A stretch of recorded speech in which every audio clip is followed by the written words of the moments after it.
Good afternoon and good evening, depending on where you are. Thank you for joining us today for the Geneva celebration of the International Day of Older Persons. My name is Lisa Wald. I'm the Chief of the Population Unit at the United Nations Economic Commission for Europe. The theme for this year's commemoration is the resilience of older persons in a changing world. Resilience refers to our ability to adapt and recover from difficult and challenging life experiences.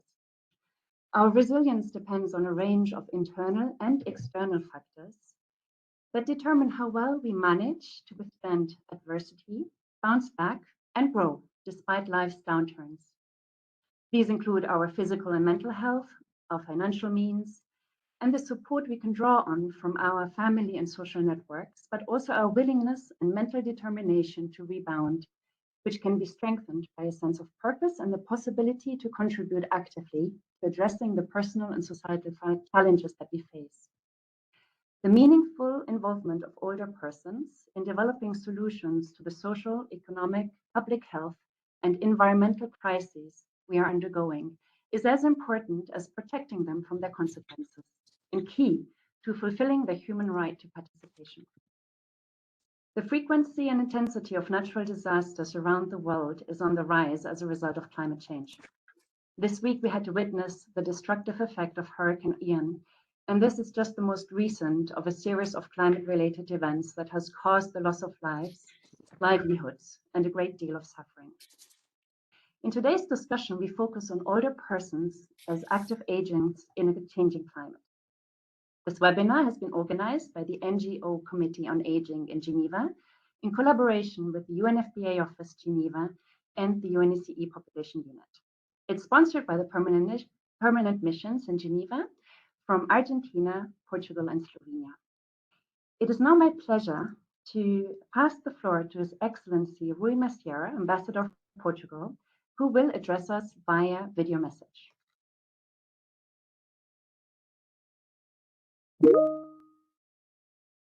Madam Independent Expert, Dr. Mahler, dear colleagues and friends. Unfortunately, I cannot be in the room or live online, but I would like to use this opportunity to thank you, NFPA, thank you, Monica, as well as all co-sponsors for this timely initiative. I will be very happy to share with you some thoughts. After the recognition by the General Assembly and the Human Rights Council of the right to a healthy and clean environment, we believe it is time for us to focus our attention on the issue of older persons as active agents in a changing climate. As Dr. Mahler reminded us, the man-made climate change poses specific challenges for the heterogeneous group of older persons. Due to the interaction of ageism, age, discrimination, and climate change, they can be particularly disadvantaged and discriminated against. It is clear today that age-based discrimination is a persistent and structural reality which states must address. We need only to see the mortality rates of older persons during the increasingly frequent heat waves we all face. Older persons do not have a specific international legal instrument guaranteeing their human rights. Their voice is not often considered in environmental agreements. That is why Portugal agrees with the importance of opening negotiations at the UN on an internationally binding instrument to protect and promote the human rights of all older persons. We need to enable and support older persons' participation in climate action. Strengthening the international legal system and ensuring that states integrate environmental commitments with multilateral initiatives addressing older persons' needs, such as the UN Decade for Healthy Aging or the WHO Age-Friendly Cities Framework, could be the way forward. To conclude, let me underline that we believe that older persons bring a unique and important contribution to society and to climate action. Their wisdom and knowledge of history, tradition, and culture can only inspire climate action. I wish you a fruitful discussion. Thank you very much. Thank you, Ambassador. And now it's my pleasure to give the floor to the independent expert on the enjoyment of all human rights by older persons, Ms. Claudia Mahler, who will now address us via video message.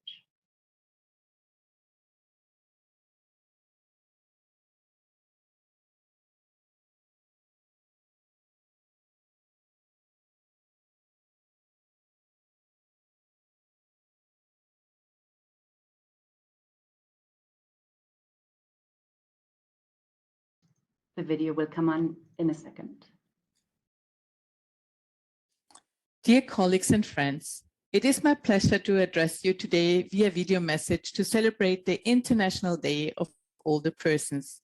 First of all, allow me to thank the organizers for this timely event with the wonderful title, Older Persons as Active Agents in Changing Climate. We all know older persons face many challenges when it comes to climate change.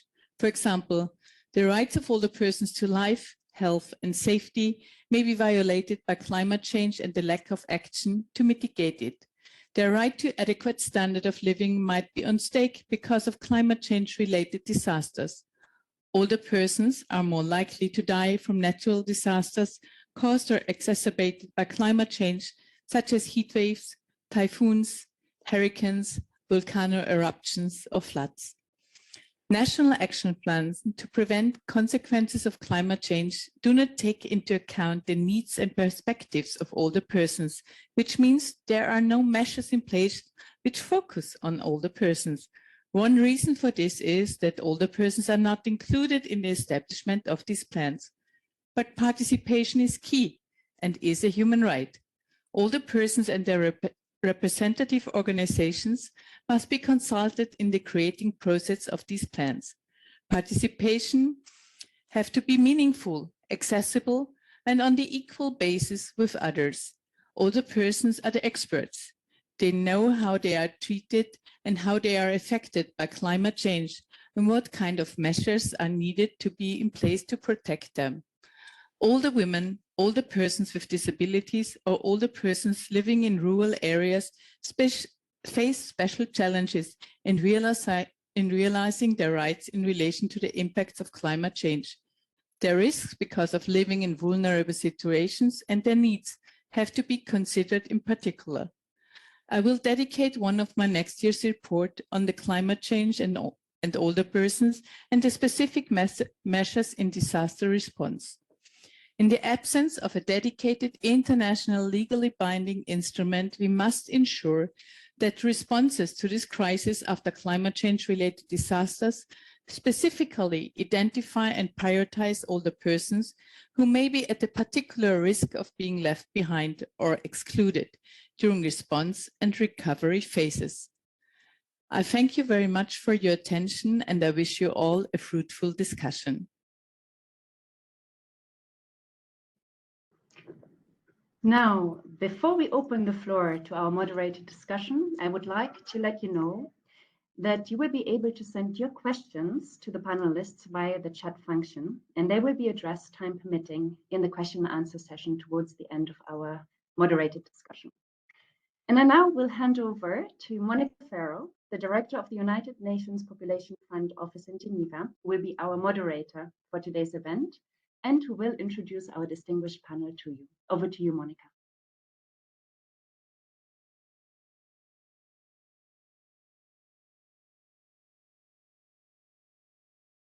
I was just unmuting myself. Thank you, Lisa. Let me reiterate Lisa's welcomes in saying good morning, good evening, good afternoon from wherever you are joining us. That's one of the beauties of this webinar, this online webinars. And I think the floor, the stage is set by what Lisa said, by what the independent expert said, and I think it's very auspicious that one of our next reports is going to be precisely on climate change and older persons, and also with a focus on disaster response. I think the independent experts will benefit a lot from the recording and the proceedings of this panel. Let's hope we can inspire her with some of our actions and some of our reflections today.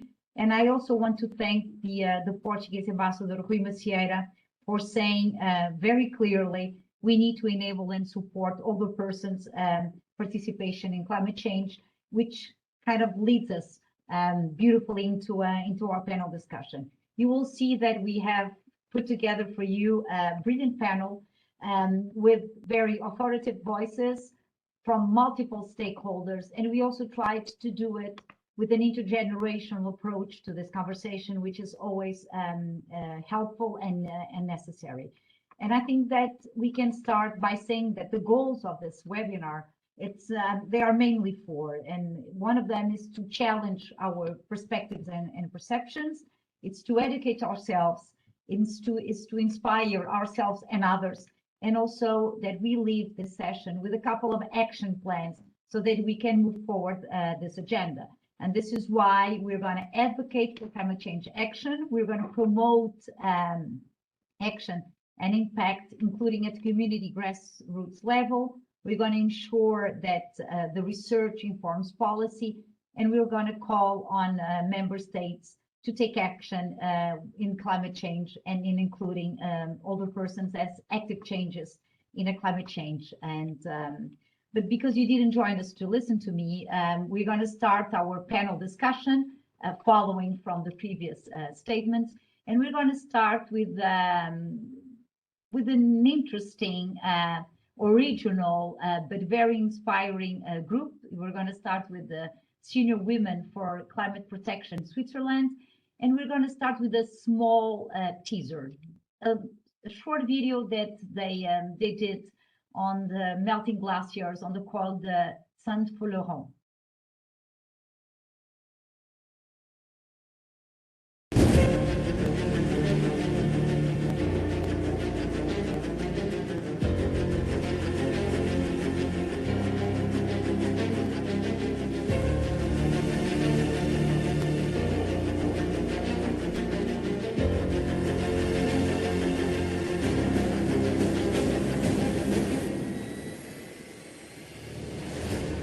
Les aînées pour la protection du climat non seulement montent à 3000 mètres, mais elles sont à la Cour européenne des droits de l'homme pour qu'enfin soit respecté le droit à la vie et à la santé. Et nous comptons sur la Cour à Strasbourg pour qu'elle dise à la Suisse de faire le job. Diese Gletscher sind ja krank und wir haben das Pflaster als Symbol für Krankes, das man heilen sollte.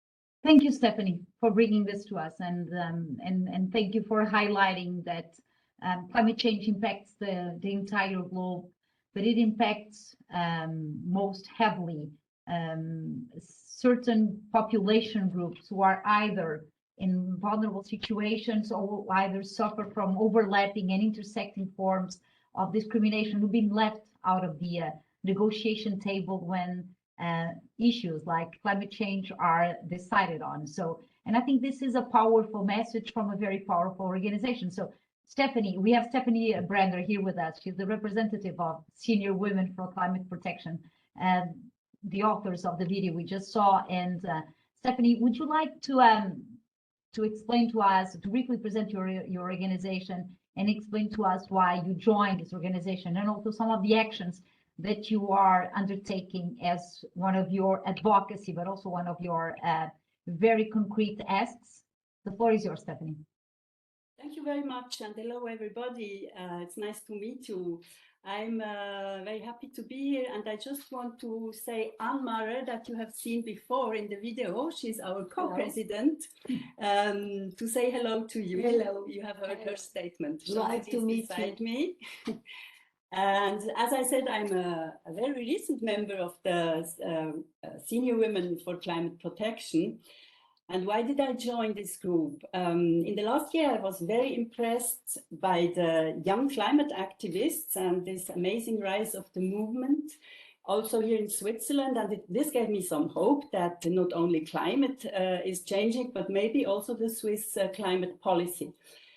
But in fact, there was more regress than progress in the last years regarding climate politics in Switzerland. We still don't have a legally binding target for climate protection in terms of reduction of greenhouse gas emissions, for instance. There was a project of law with the target to reduce the emissions by 2030. But the right-wing People's Party took a referendum, and last year, unfortunately, the people rejected the law in a vote after a very biased and highly influenced political campaign with a lot of pressure from big oil companies and lobbies. And what we have also seen, and what was important for me, is that here, for instance, the French part of Switzerland, climate activists have been taken to court and were legally punished just because they made peaceful sit-ins, like blocking cars for half an hour or on the main road, or playing tennis in the hall of a big Swiss bank, kind of funny actions. And the same thing happened also when young activists here near Lausanne occupied a biosphere region and protected natural zone where the cement factory Holcim wanted to expand the soil extractions. So all this made me very angry, and I felt upset, and I asked myself, why, what's wrong with the democracy? Where the law does not punish the big polluting companies and the banks that finance global warming investments. And how come that instead of that, young people get lifelong lasting criminal records in their CV when they're only 20 years old, just for some actions for civil disobedience? So I decided, as an old person, I'm retired now, that I also had to do something. And I've heard from the Senior Women's Association and from their legal action against Swiss government. And that was really what convinced me. Because I want the law and the politics in Switzerland, in my country, to evolve and to stop the legal protection of fossil polluters and of the car lobbies. And I think that actually the legal actions are one of the most important leverages against global warming. We have seen that only recently in the successful case of the NGOs against the Royal Dutch Shell company. Well, that's maybe for the moment.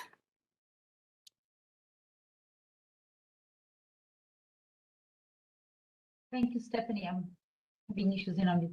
Thank you so much, Stephanie, for explaining to us what your organization is doing, but mainly for inspiring us with innovative but very concrete actions to denounce the cause that mobilizes you, and also to show that with the knowledge that comes from your experience and with looking at other examples, how your organization has decided to protest.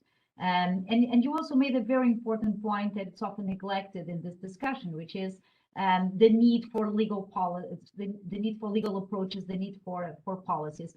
Thank you so much for that. I will go back to you, and now I'm gonna move to Carol, Ozero, and Diego. Are you online, Carol? Oh yes, I can see your name. Yes,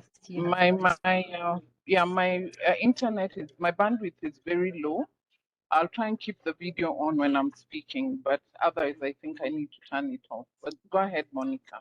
Oh, perfect. So Carol is joining us, and she's the Global Initiatives Lead and the Africa Regional Representative of LPH International. And Carol, well, let me just say something that I should have said in the beginning. All our panelists have amazing CVs, have inspiring track records, and because we don't have the time to go through them, they will be shared in the chat box of the webinar, and they will also be shared with you with the recordings of the panel. So Carol, I'm gonna start by challenging you on something that it's very critical for this conversation, and this is, how can we build the resilience of all the women in climate change response? What's your views on this, Carol, with all the expertise and the experience that you have? Thank you, Monica. Maybe just a quick, quick introduction. HelpAge International works on the rights, well-being, and dignity of older persons around the globe through four main thematic areas: healthy aging, income security, a society for all ages, and inclusive humanitarian action. And so without going into detail around that, just to say that older women are affected, especially in humanitarian crises, which come about as a result of climate change. Climate change, we've seen in Africa, for example, the recent drought, we've seen the floods, and the result of that is that we get into spaces of humanitarian crisis. Now, older women get left behind in terms of the response, the mitigation, but also in terms of the preparedness for the response to this humanitarian crisis, because a lot of them could be predicted, but they get left behind. And so what happens then is that their knowledge, their skills, their expertise around the climate, even if it's indigenous knowledge, is not brought to bear at the point that the response to the climate change effects are considered. So the way to build resilience of older women is, one, stop seeing them as victims, but to see them as equal partners, or as partners who have something to bring on the table. In a lot of these crises, you find that older women take care of young children, for example, when they take care of infants and little children, when the young people go out to look for say, relief food, or to look for shelter in crises that are created out of climate-related action, climate-related crises. So rather than coming up with programs that are completely age-blind, it is important to involve older women in planning, because then you will find that, for example, relief food will be brought to where older women are. They'll be packaged in smaller packages, as opposed to say a 20-liter bucket of oil. It may be packaged into smaller 5-liter buckets, stuff like that, that then take into account the status of older women, their physical well-being, etc. So I'll stop there for now.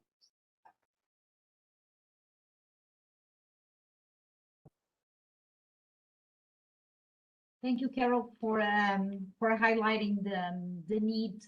I almost feel like summoning your statement with just one sentence. It's nothing about us without us. How can you expect that programs address the needs of older persons and older women if all the women don't have a seat at the table? If not, they are not included in the program design and in the evaluation and monitoring. And I think it resonates a lot with us, what you just said, that programs are sometimes age blind, and that in humanitarian context, the voices and the knowledge of older women is critical. And you echoed the words of the Portuguese ambassador in his opening remarks when he said that that he believes that older persons bring a unique and important contribution to society and to climate change. So it's a different perspective, but I think it's one that resonates really well in this panel and with this community. And talking about the panel, let me tell you that we have almost a record number of people connected to the panel. Thank you all for joining. It's really heartwarming to see that that this conversation is raising so much interest. And now let's move to Carl Pilmer. I'm sorry, Carl. I'm 100% sure that I mispronounced your name. He's a professor and a senior. No problem at all. Thank you, very kind. He's a professor and is also this senior associate dean at Cornell University, and I think that Carl, you are the best positioned person to tell us what are the benefits to older persons from becoming engaged in environmental activism and volunteerism, and if you want to also tackle what are the barriers to older persons' involvement in climate change action. You have the floor, Carl.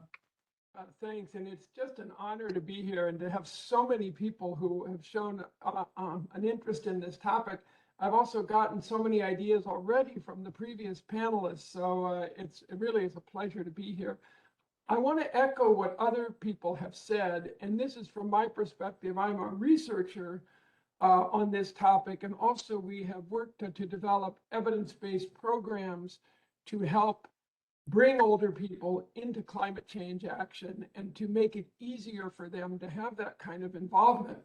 And I want to echo one point that others have made, which is that the dominant narrative, and it's an important one, is that older people are extraordinarily vulnerable to the effects of climate change.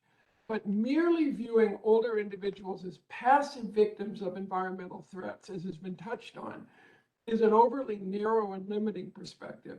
It's critical now that efforts to address climate change, in those efforts, is understanding and promoting opportunities for older people to act on their own behalf, both in climate change mitigation and climate change prevention.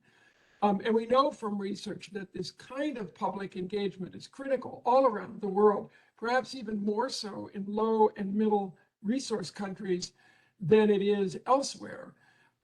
So older adults around the world do have to become active participants rather than passive actors.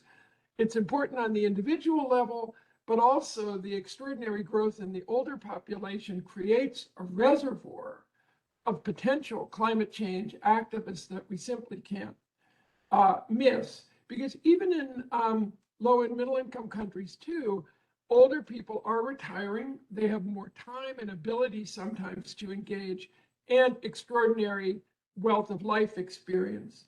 So it's very rare that we get a win-win situation. And here we have a situation where environmental engagement from older people both benefits older persons and their communities. So I can't go into all the detail, but research we and others have conducted have shown that environmental activism gives benefits over other kinds of activities that older people sometimes engage in retirement or after active work. It helps them improve their physical health, involves physical activity, involves a kind of social interaction. And we've also been able to document how much benefit there are to communities. Finally, I'll just say, this all sounds good, but there are both structural and individual barriers to large-scale mobilization of older people around climate change action. One of those is at the individual level, with the exception of a few countries, older people tend to have lower pro-environmental action attitudes. So older adults seem to be somewhat less concerned about climate change, less willing to make a personal effort to preserve the environment, and less prepared to support pro-environmental policies. And at the organizational level, having looked at environmental organizations, they often don't meet the needs of older environmental volunteers. There tends to be some structural ageism in environmental organizations. So there also is change needed at that level to make environmental organizations age-friendly, to accommodate people at different levels of ability. And let me stop there. We'll go back to you, because I think those are very interesting remarks too, and I think we should explore them a little bit further. But I think that your message, how this is how there's a reservoir of potential activists for climate change that we cannot neglect, and how there's a spillover effect that, as you've described, it's a win-win situation. All the persons benefit from that activity, but the whole society benefits too. And the fact that you have research to underpin this almost advocacy statements, it's really interesting, and I'm sure we'll go further into that. And because you also mentioned the structure of some of these organizations or some of these movements, and how it's still very age discriminatory. This is why we thought it would be really important to bring an intergenerational perspective. And we have Miklos Vespremi. He's the representative of Swiss Youth for Climate, that can help us to understand what does Swiss Youth for Climate do, and how you contribute to this intergenerational fight on climate change. Because you have the floor. Thank you, Monica, and thank you to all the other panelists for being part of this very interesting conversation. So yeah, I'm a representative of Swiss Youth for Climate, which is a youth empowerment NGO that pushes youth to bring their voice to the international stage on climate issues. We organize delegations to go to the Conference of Parties, the big UN climate conference every year. This year, again, we will be sending about 10 people. And we also have some more regional initiatives. For example, the Climate Express, which is a race across Switzerland, where the team that has the lowest emissions wins, which really makes people think, well, what am I actually doing on a daily basis, and how is that having an impact on climate change? So our association was started in 2015 for the UN climate conference that eventually brought the Paris Agreement, with the goal of really bringing a voice to Swiss youth. And now we've seen that such youth organizations have popped up in a lot of other countries, most famously the Fridays for Future. We will also be at Sharm el-Sheikh in a few weeks, and we will try to do as much as we can, just like last time, where we were able to get interviews with the President of Switzerland and the Minister for the Environment. So it is very important, especially with regard to the panel that we're on today, that all generations are considered. It's not just young generations that can have an impact, but at the end of the day, it doesn't matter at what point you are, because every part of society is essential and can make a very large impact. Perhaps I'll speak a little bit later more about what my opinions are on how older generations particularly can make an impact. Thank you, but it's very clear that your message and saying that all generations have a role to play, if not because we are all affected by climate change, and this is a combat that requires everyone's engagement and everyone's voice being heard. And I like the energy and the hint that you've just given us about your work, and of course we'll go back to you again, Miklos. And last but not least, I have the privilege and the honor to introduce to you Frances Zenoedin, and she's the representative to the United Nations of the International Federation on Aging. She's been with us many times, and Frances, my question to you would be, what you think, or what are your views on older persons as agents of change? I know that you've thought about this and you've spoken about this extensively. Please share with us some of your ideas.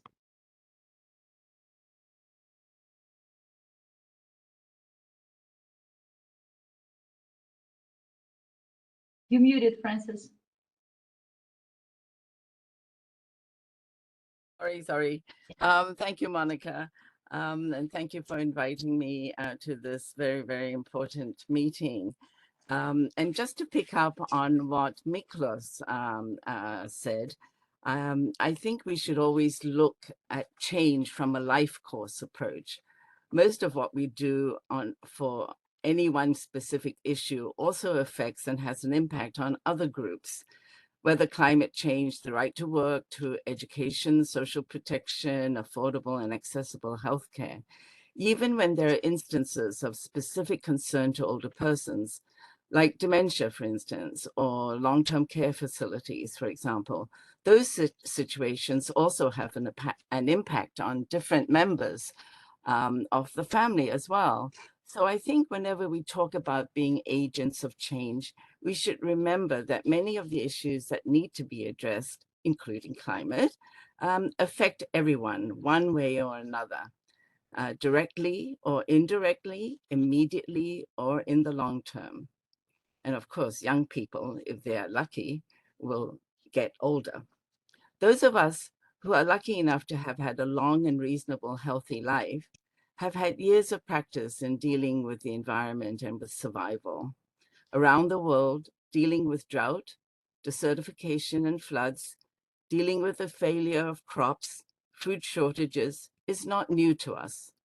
Dealing with loss of our cultural heritage, with displacement, with conflict and natural disasters is not new to us.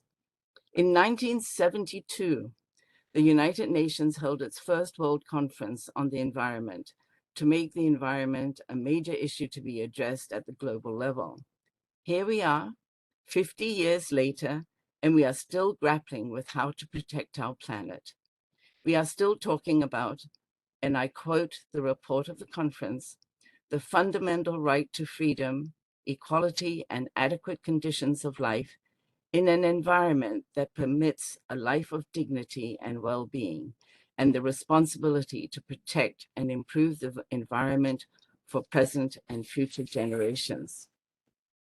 Back in 1972, I was not an older person. Back in 1972, the future for me included 2022. Many of us are still advocating for those basic human rights. Now scientists are telling us that hot is hotter, wet is wetter, and dry is drier. And we can expect more conflicts as we see the economic and social structure of society being tested every day. Older persons remember the time when rivers flowed freely and they are now dry. In Mexico, an 84-year-old woman successfully called for government action from both sides of the US-Mexico border to restore the once rich ecosystem there. In Thailand, a group of older persons has been supporting academic research into the impact of air pollution associated with serious diseases. In Chile, older persons are becoming environmental ambassadors, recognizing that taking care of the environment is an intergenerational responsibility. Older persons in Bangladesh, Cambodia, Thailand, and Vietnam have been converting plant waste into biochar that captures carbon to avoid being released into the atmosphere. I have heard from the other speakers many examples of how older persons are making a difference. There are many studies about the impact of climate change on older persons and other marginalized groups, but older persons everywhere with few resources, with little fanfare and little press coverage are quietly making an impact on climate change. Yes, older persons are definitely active agents of change. Thank you, Monica. Thank you, Frances, and those examples you've just shared, they really provide us with a clear image, and also the inspiring part that I was mentioning in the beginning of the panel. We need to leave this panel with examples that can inspire us, that can call us to action. And I think that all the panelists have so far contributed with a couple of very interesting and very compelling examples and arguments.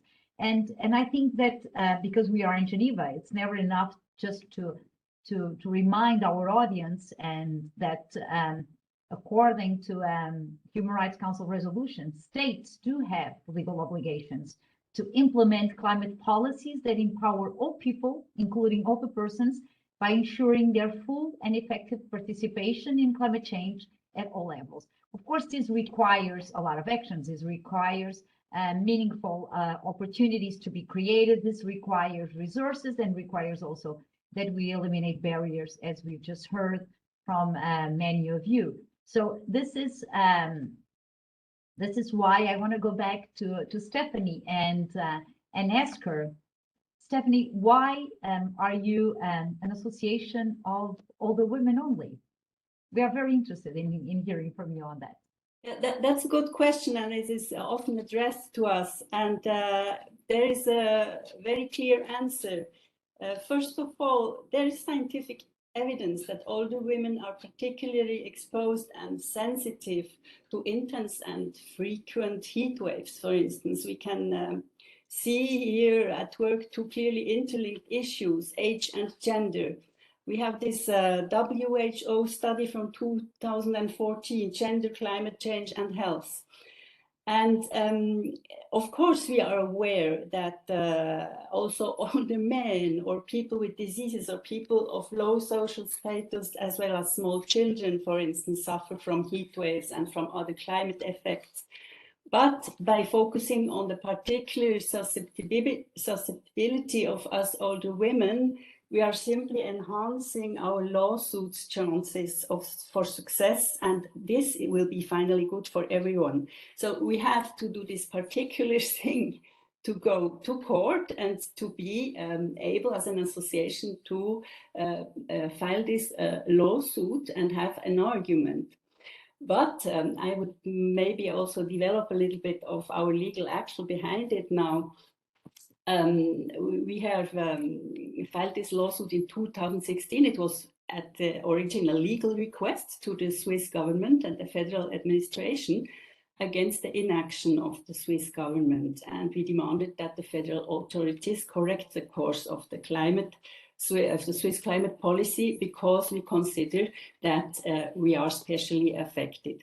So this, of course, is a legal question and something that will be discussed in the European Court of Human Rights, because we have been dismissed at all levels with our legal case at all Swiss levels up to the Federal Supreme Court. And our case is now in Europe, at the ACHR. And we hope, of course, for a positive issue, have some very good signals. And I think it was a good way also to answer, to come back to your question. By focusing on elder women, we will maybe have also the chance to have even a partial success, maybe, or a full success before the European Court. We have a lot of support for third-party statements, for instance, also from Michelle Bachelet, or that will be her successor.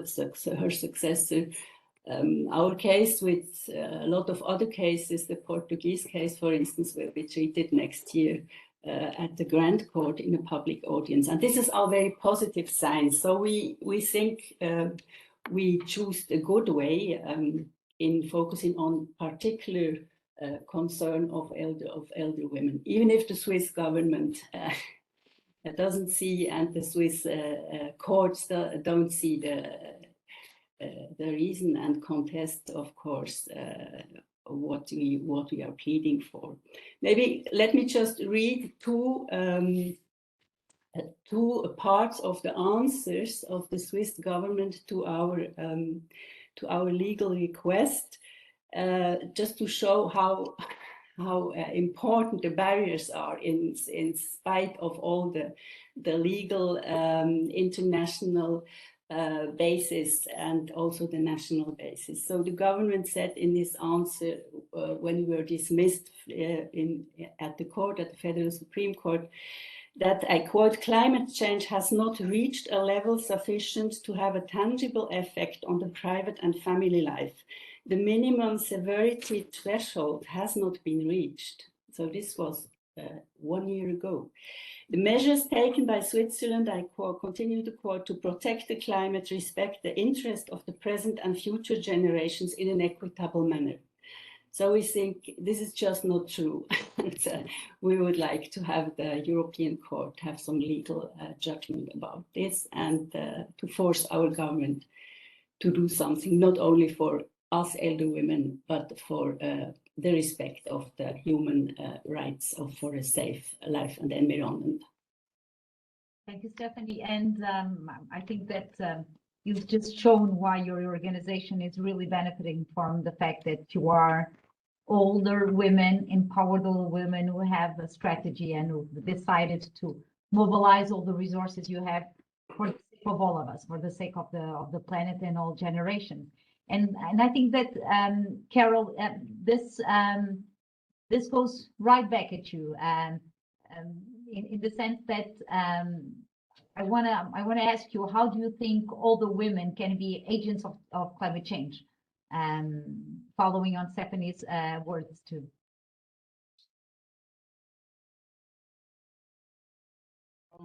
Thank you, Monica. Sorry, my internet is really lousy, so I missed. I think that was the.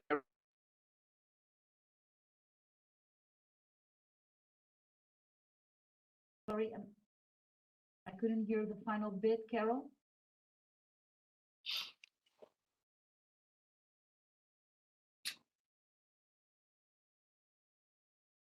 them as caregivers.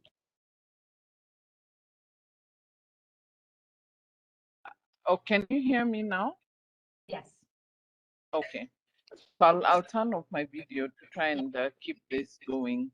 So I spoke of women as caregivers of families, as caregivers of younger children, but I also want to speak as of older women as caretakers of the agricultural economy, especially in places like Africa, or even if you look at Southeast Asia. Older women are the caretakers of the agricultural economy, but they're not involved in the food and security, nutritional security conversations that take place. So what can be done is, one, we need to acknowledge and build up the voice and agency of older women by giving them the space, carving out the space for their participation in this decision-making places.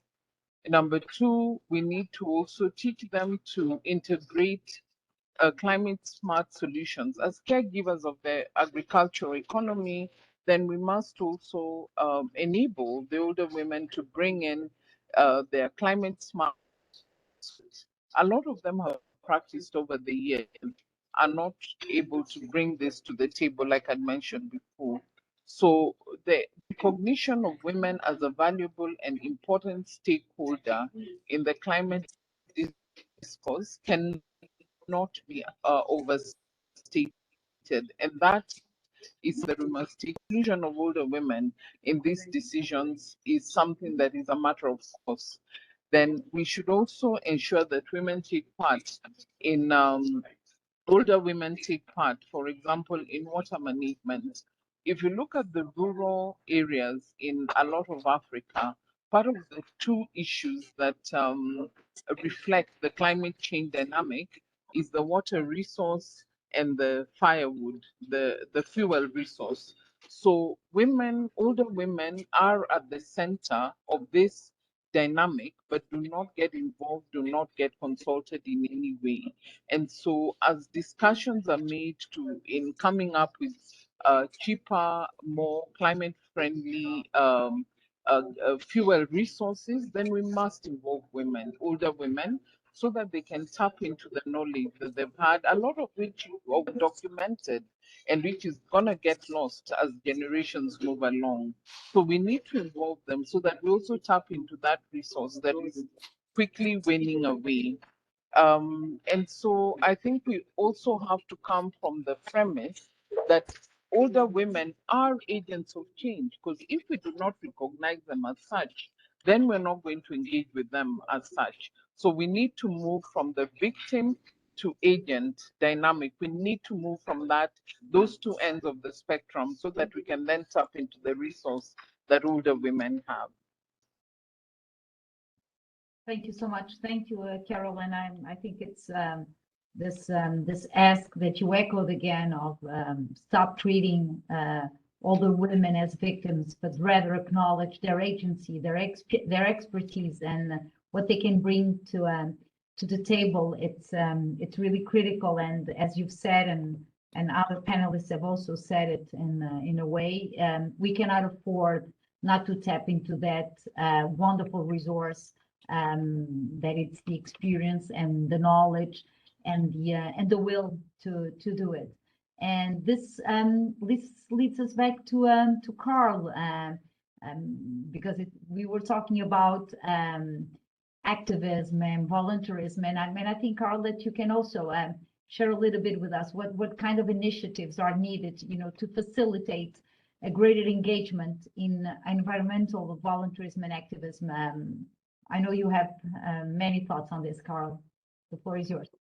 And I couldn't agree more, by the way, that the issue of health disparities, health inequities applies in this case, to older women, low resource populations.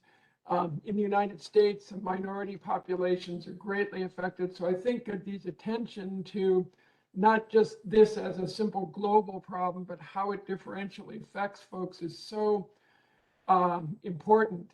And yeah, so we have an expression in English. I have the opportunity to stand on my soapbox, The idea being, you're in a crowd and you stand up to make your points. So having this opportunity, the one thing with older people and environmental engagement and activism, if you look around the world, but with the exception of very few countries, it's still a small percentage. In the United States, if you do surveys, around 1% of older people say that environmental action is their primary volunteer activity after they retire, for example. So there's tremendous ability to improve this. Here's what we found by looking at, we've done studies and surveys, not just of the benefits. What are the barriers for older people of getting involved in the kind of things that we're talking about here? One of those is that older people sometimes don't feel like they have knowledge enough to understand these environmental issues. So one key thing that we have tried to do and others is offer interesting and easy to access environmental education so people can even choose the kind of work they would like to do in this area. We found that environmental leadership training for older people is needed for their optimal engagement. And we've developed a program called Retirees in Service to the Environment. All materials available to anyone who wants them, or contact me, which tries to help older people think, what will I get out of this engagement? How can I not be placed in the back room of an environmental organization stuffing envelopes when I want to be out doing things? We have to have adapted activities for different levels of ability. Much environmental activism involves things like stream cleanups, clearing up public spaces. So we have to think of how older people can be engaged at different levels of ability. I love that Miklos is here, and I think that these intergenerational aspects are so important. We've done surveys of local environmental organizations, unfortunately, that find a certain level of ageism, or at least a lack of interest in specifically promoting their activities for older volunteers. And finally, this panel highlights something so important, and that's, I think that we need to have more of a network globally where we can identify these best practices. So things like what's going on in Switzerland, for example, with older women, or elsewhere around the world, and try to have a kind of transfer from country to country. I think there are programs going on in low and middle income countries that we just don't know about and could try to catalog and disseminate. And the last thing is we need a lot more research. And if there are researchers on this panel who are interested in being part of a network, please get in touch. But we really have to understand better what motivates older people to be involved, what the barriers are for their engagement, and how this kind of activity isn't just great for the world, but also meets older people's developmental needs in the third age. So I think we need more knowledge too to help benefit the kinds of initiatives we're hearing about today. Thank you, Carla. I think that we all will rally behind you on this, on joining your research, and also on trying to gather more examples, more concrete examples on how older persons are mobilizing and how older women are taking the realm of their own advocacy efforts and on their own actions. And I have to add that from UNFPA, this is critical for us. Being an organization with more than 130 country offices, this is where magic happens. And we have also an ample body of evidence that investing in older persons and in older women, it's actually a good investment when it comes to turnout for themselves, but for the community and for the country. And as we prepare to celebrate on the 15th of November, 8 billion people in the planet, I think that we really need to make this 8 billion opportunities, and of course, older persons and older women as climate actors, as agents of change. It's going to be, it is a big part of that conversation. And so, Miklos, you were challenged, or you were put on the spot on a very positive note. So, why do you think, because I know that you do think this, why do you think that older people are a unique generation to contribute to the fight against climate change? We want your views, Nicholas.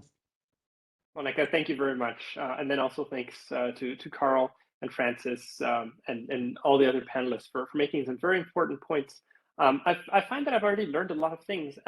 So I'd really like to focus my response on 3 points that I think that make older people the generation with the potential for the greatest impact of all. So first of all, around voting power. Second of all, on transfer of wisdom and wealth. And thirdly, around social and executive power. So firstly, as Carl pointed out already, older people don't necessarily vote so much on environmental issues, but in fact, they make a very large part of the voting public. They tend to be a generation that does have the time to vote, unlike many other people that just don't care as much. They can thus have a disproportionate effect, and particularly on the climate change issue, they probably, in most cases, are already set up for life to some extent. So they will not be as affected by the consequences of the ways that they vote. In that, if they vote for long-term change that may take a little bit more pain right now for much better results in, say, 20 or 50 years, they can have a much greater effect on that. And then secondly, on the transfer of wealth and wisdom. So this generation will see the largest transfer of wealth intergenerationally in history, apparently. So it is really in your power to set up the world how you want it right now. And that really reminds me that every few hundred years, there are these points in history in which the basic moral tenor of world society is reset. That was, for example, in the 17th, 18th, and 19th centuries, when slavery was just considered something basically immoral that humanity should no longer do. 100 to 200 years later, that was the issue with women's voting rights. I think right now, we, especially the older people, have the opportunity to set the tenor on what should be our morality going forward, especially on issues of climate change, and actually be able to put the money behind it. And then finally, the social and executive power, which that already goes into. Older people are in positions to really make changes and set the world in right ways, because they do have an oversized influence, whether it is in their families or their companies or organizations, to really make change. So I'm very, very honored and happy to be on this panel with all of you, and very much encourage you to do as much as you can, and encourage everybody that you can to also work in that direction. Thank you, Nicholas. Excellent words, and I'm going to highlight something that you mentioned that that deserves to be highlighted too, which is we need resources for this. All this requires laws, it requires frameworks, it requires policies, but all this needs to be resourced, because otherwise this movement will not be sustainable, and they will not be able to have the reach that they want to, that they should have. And Francis, I know that you are monitoring this conversation globally, and I know that you want to share with us what are at the global level, what are all the persons paying attention to, and the floor is yours. Thank you. I just want to comment on something that Miklos said, which I think is very important, and also Carl. I think actually older persons, as active agents of change, we're talking about future generations. I don't want my granddaughters to be fighting for the same things that I have been fighting for all my life.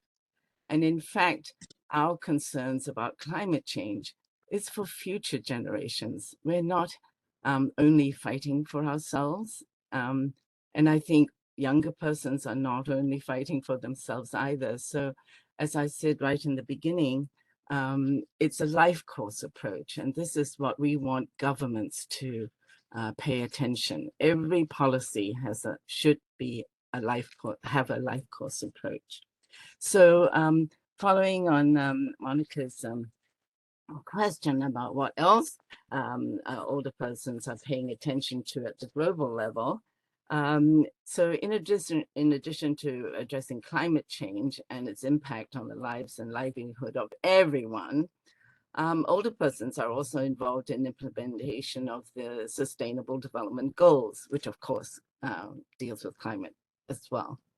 The Stakeholder Group on Aging, which was established in 2013, works with other members of civil society to push governments to keep their promises to leave no one behind. Unless governments take drastic action and urgent measures now, none of the goals are going to be met by 2030. In spite of the demographic statistics that tell us the world is aging, we do not see governments being prepared to invest in and reap the benefits of longevity. Governments should be preparing for a future that will see the number of persons aged 60 years and above grow from 1 billion in 2019 to 1.4 billion by 2030, representing 21.4% of worldwide population. Instead, we find governments viewing older persons as a burden on society, of no value, but only an expense. If we believe in the value and worth of every human being, then ageist attitudes and age discrimination have no place in society. If governments are committed to combating climate change, to implementing the Sustainable Development Goals, and to leaving no one behind, then national legislation, which Stephanie's been talking about, policies and programs must take a life course approach from cradle to grave, not 20 or 30 years short of the grave. Governments must not and cannot be ageist, nor should they take action without consulting those that are affected by legislation and policies. And as we've mentioned earlier, to reiterate the mantra for the Persons with Disabilities movement, nothing about us without us. So in addition to ensuring that they are not left behind in implementing Sustainable Development Goals, older persons, as well as many younger advocates who join us, are also working to ensure that older persons are seen as rights holders and not merely as an issue of medical rehabilitation and social welfare. We are advocating for an international legal instrument to protect those rights, to codify those rights, to establish a common global understanding of definitions and minimum standards of practice, to serve as an anti-discriminatory tool, and to require governments to take fully into account a life course approach. I want to say that climate change will not change our determination or our fortitude.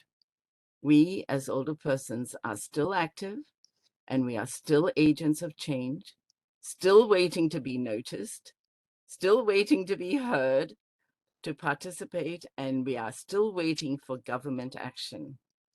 We are not asking for special favors. All we are asking for is recognition of our existence and awareness of not only our vulnerabilities, but also of our strengths. Thank you, Monica. Thank you, Frances. And I think that this panel is a good example on why we need to hear from older persons, why we need to include them in the decision-making process. And as I was saying, and I always mention this, and it's not because I have nothing else to say, it's because we do feel strongly about it. It's about participation, but it's participation in all levels. It's participation in helping to design the policies, translating them into programs, but also including older persons, and in this case, older women, in the monitoring and evaluation of policies. Otherwise, we cannot be surprised if the policies that we design don't match the goals that, or don't deliver on the goals that we want to. And I think that there's no chance your voice will not be heard, not with panels like this. And now I have the honor to pass the floor to one of the champions on this agenda, not only here in Geneva, but in other intergovernmental forums. I have the honor to pass the floor to Sabina Carli from the mission of Slovenia. Sabina, you have the floor. Thank you, Monica. Thank you, distinguished panelists, for this excellent panel discussion. Slovenia is delighted to co-sponsor such important debates that are taking place inside the Human Rights Council and on the sidelines of the Human Rights Council. We are very well aware of how aging society affects countries' vulnerability to the effects of climate change. In Slovenia, almost half of people over the age of 65 live in rural areas, and different weather conditions may make it more difficult for older persons to cover their basic needs, especially in more exposed areas. State interventions and organized assistance and response are of extreme importance, but also a human rights-based approach to this question. Slovenia's engagement on this topic doesn't end with our administration's policies at home. We like to think that it extends far beyond it. Firstly, Slovenia was among the key proponents of the proclamation of the right to safe, clean, healthy, and sustainable environment. And we see the proclamation of this right both in the Human Rights Council last year and earlier this year in the General Assembly as a further contribution to the stepping up of our efforts in tackling climate change. And secondly, and here I will refer to something that Frances opened in her recent intervention, we believe we should move to the next stage of our deliberations on the possible international legal instrument on human rights of older persons. We have spent a decade discussing whether it was needed, and the UN reports, the evidence from the grounds, and also the evidence that is shared by older persons today overwhelmingly indicate that it is. This is why my question to the panel today would be, where would they see the greatest contribution of such an international legal instrument to the protection of older persons, especially in the light of climate change, climate action, and environmental degradation?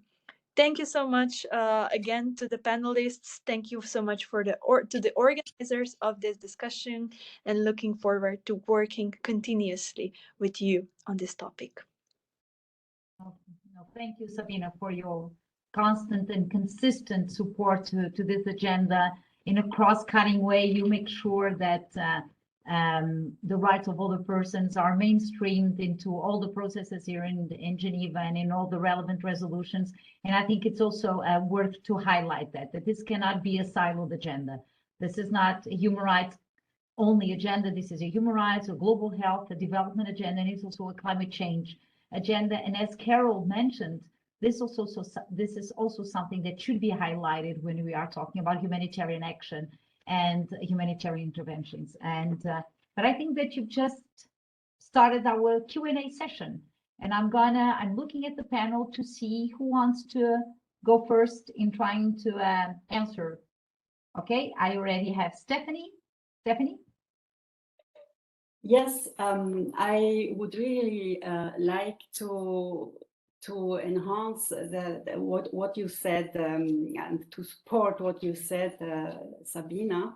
I've just talked also about legal actions as one of most important leverages for climate change and for enforcing states to take action. I can only talk for Switzerland, and from personal experience in my further professional life, when I was mainly involved in promoting equal opportunities for men and women.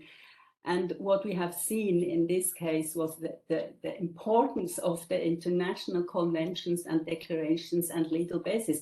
Just start with 71 with the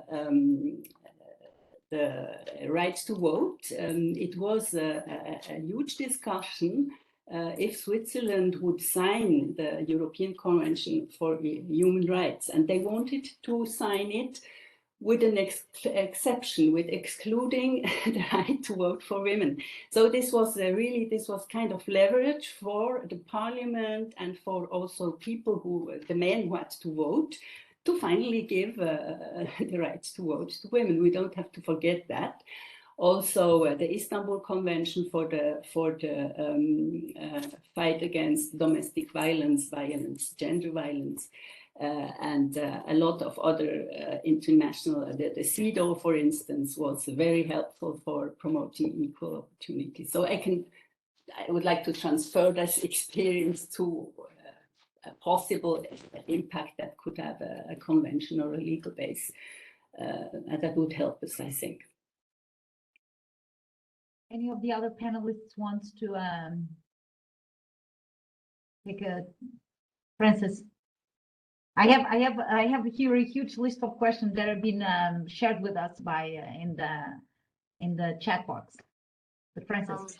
Yeah, it's very strange that governments don't seem to want to do anything unless they're forced to do something, or unless there's a legal agreement. Because at the global level, for instance, we have many non-legally binding instruments concerning every group of older persons. We have the Madrid International Plan of Action. The Sustainable Development Goals are not legally binding. All the resolutions of the General Assembly are not legally binding. They're always recommendations. And we've seen what a difference the Convention on the Rights of Persons with Disabilities have had. I mean, it's a huge impact, not only on persons with disabilities, but on other people, on our general understanding about persons with disabilities. Look at the Convention to Eliminate Discrimination Against Women. What a huge impact that has had. And that's a legally binding instrument. Of course, we need governments to sign on. It changes the mind of people and the outlook and attitudes on how women should be treated or persons with disabilities should be treated. And the same with the Convention on the Rights of the Child. So as Stephanie has pointed out, a legal action is absolutely essential, because that provides the basis for necessary action. So I think we should all work, and we have many young people helping us to work for the elaboration of a convention. As some of you may know, there's the open-ended working group that meets every year. We've met 12 times, 12 years already, and we're not closer to having a convention. There's a lot of action going on, and I think more governments are now coming on board, but it takes a long time. So I've been scolded for saying that I would like to see a convention before I die. But now I'm actually saying I would like to see a decision to have a convention before I die.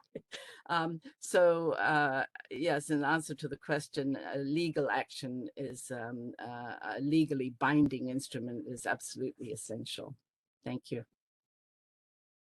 And Carl, and then Carol.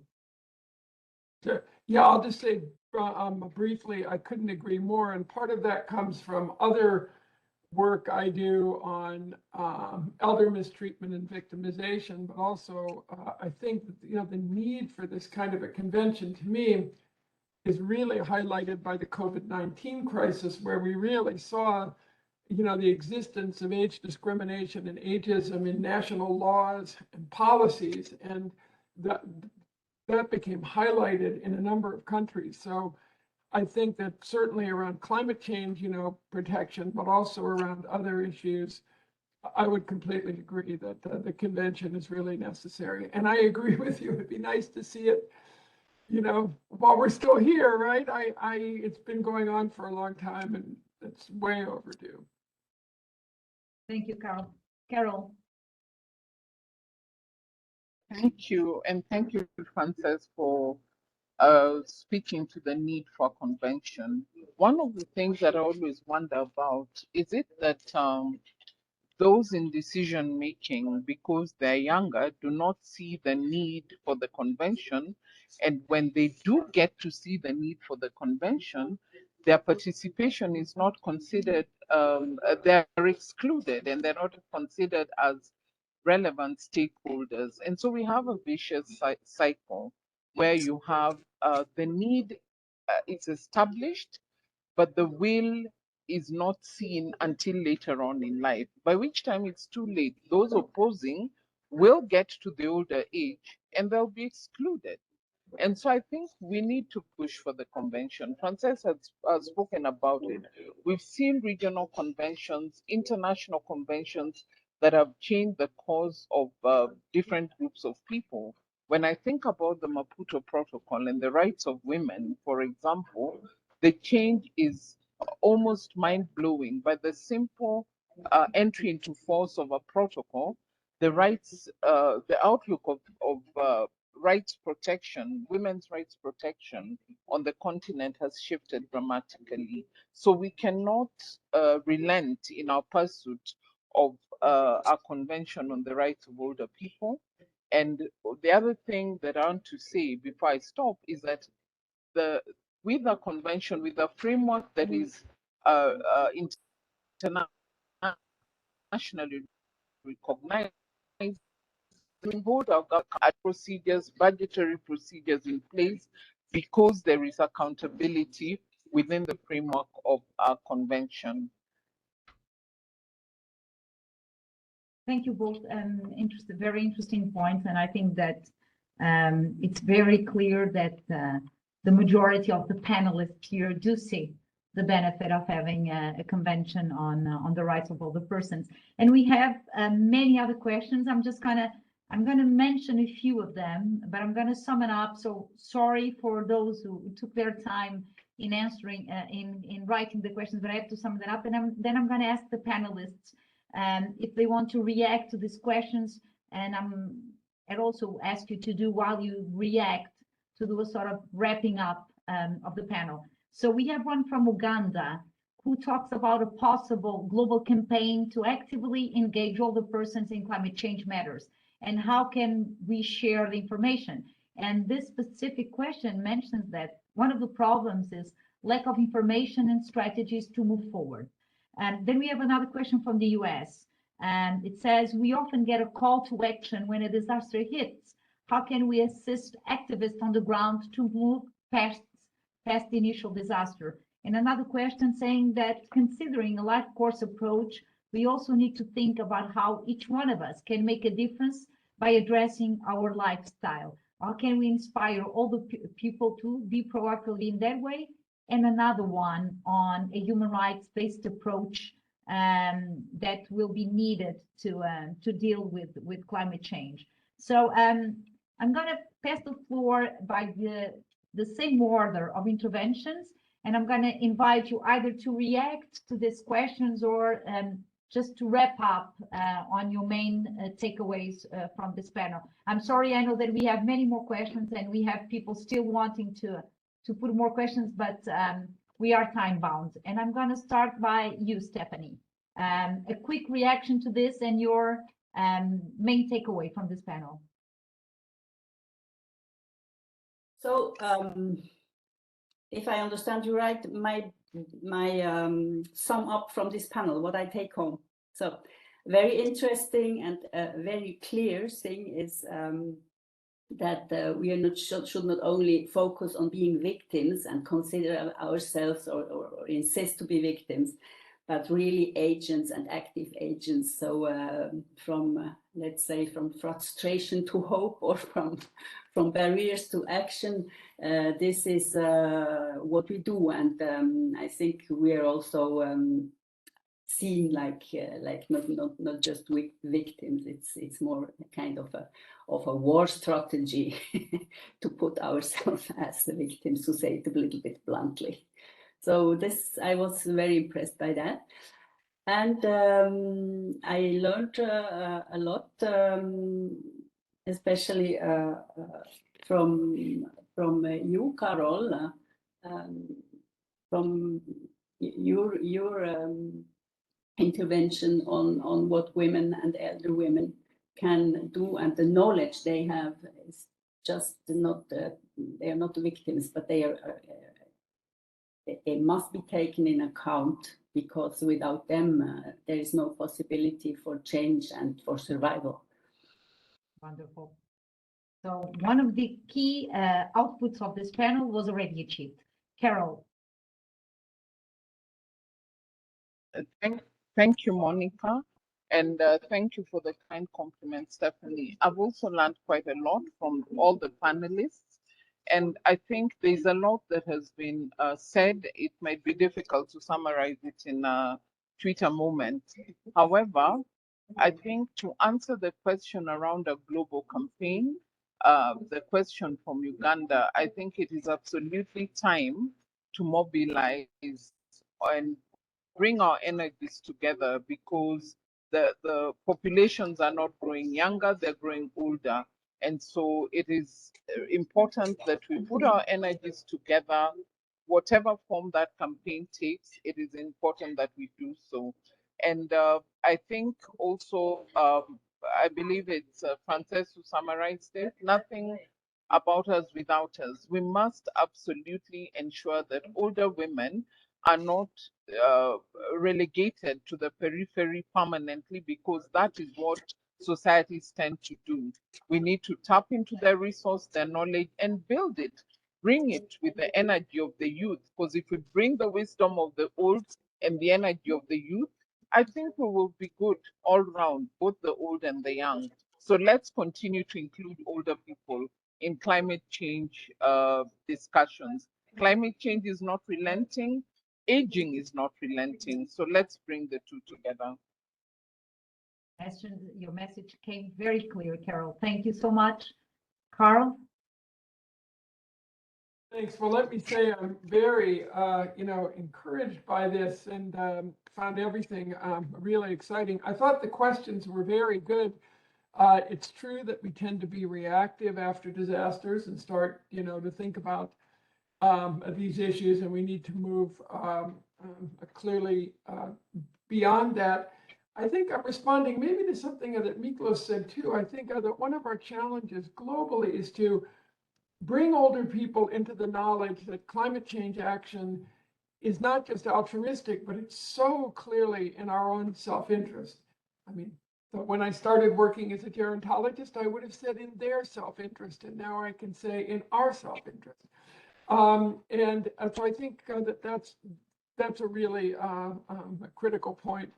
I also think that perhaps a meeting like this could be a springboard for some kind of global clearinghouse, way to connect people across countries and across research, policy, and practice to work on these issues. Like, for example, just hearing Stephanie, like thinking how we could apply some of that work in the United States.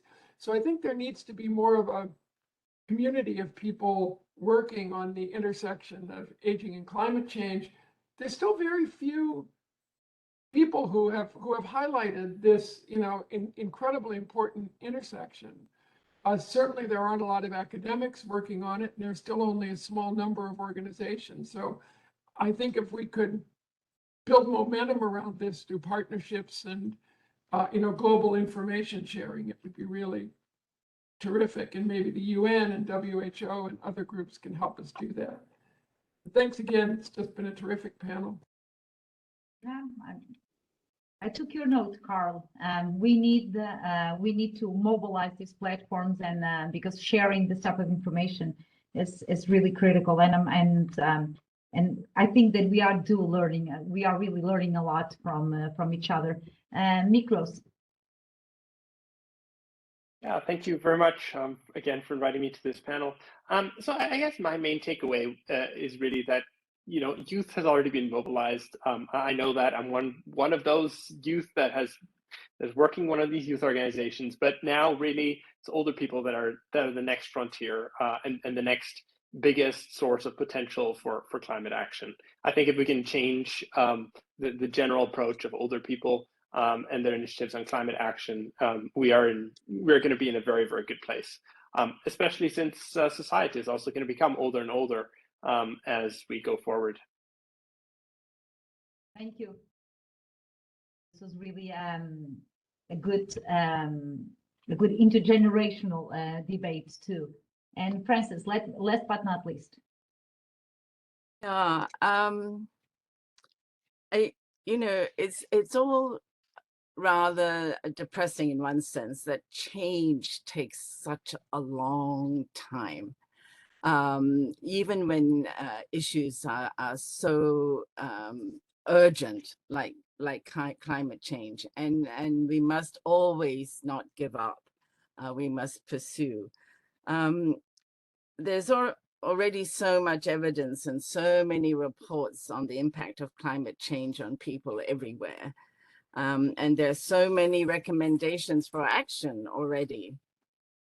I'm just wondering what more is needed to ensure that environmental justice is for everyone of all ages, everywhere, in all economic and social circumstances.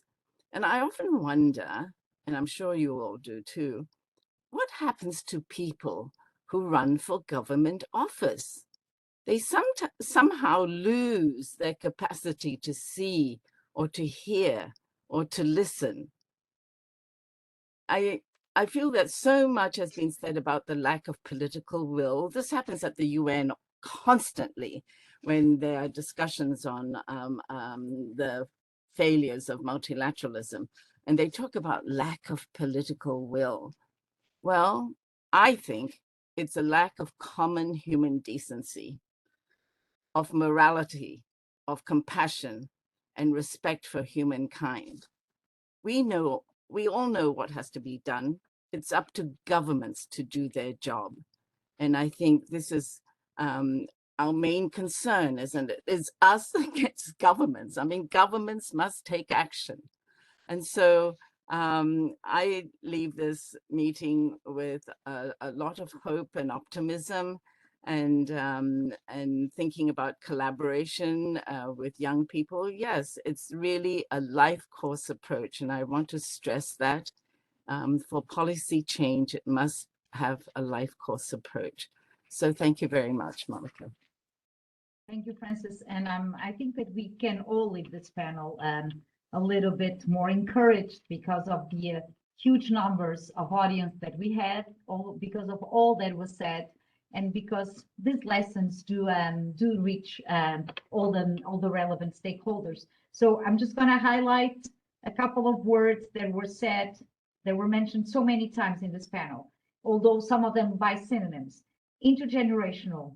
We need to end invisibility of older women. We need an intersectional approach. We need inclusion, we need participation, we need research, and we need resources. And I would just finalize by saying, if not now, then when? So, and this is why I'm going to pass the floor to Kelly Fitzgerald. She's the new chair of the NGO Committee on Aging in Geneva, and she's going to send us home with a final inspiring message. Kelly, you have the floor, and thank you so much for having UNFPA on this event. Hi, thank you so much. Hi, my name is Kelly Fitzgerald, and on behalf of the NGO Committee on Aging in Geneva, I'd like to thank Monica for her excellent moderation and all the speakers and panelists for the inspiring and thought-provoking conversation on the important topic of older persons' role as active agents in a changing climate. I'd also like to thank the UNFPA Geneva office and UNECE Population Unit for joining forces with us in organizing this event, and our sponsors, the permanent missions of Argentina, Portugal, and Slovenia, for their support and contributions to the discussions, as well as the independent expert on the enjoyment of all human rights for older persons, Claudia Mahler, for her video message. Liat Aylon, she's our co-secretary of the NGO Committee on Aging in Geneva, will prepare a short summary report from this event, and will make it available on the event website when it's ready, and we'll also share it through email. A recording of the event will also be found there, as well as a few other resources we'd like to share with you. And I believe the link is being put into the chat in case you don't have it.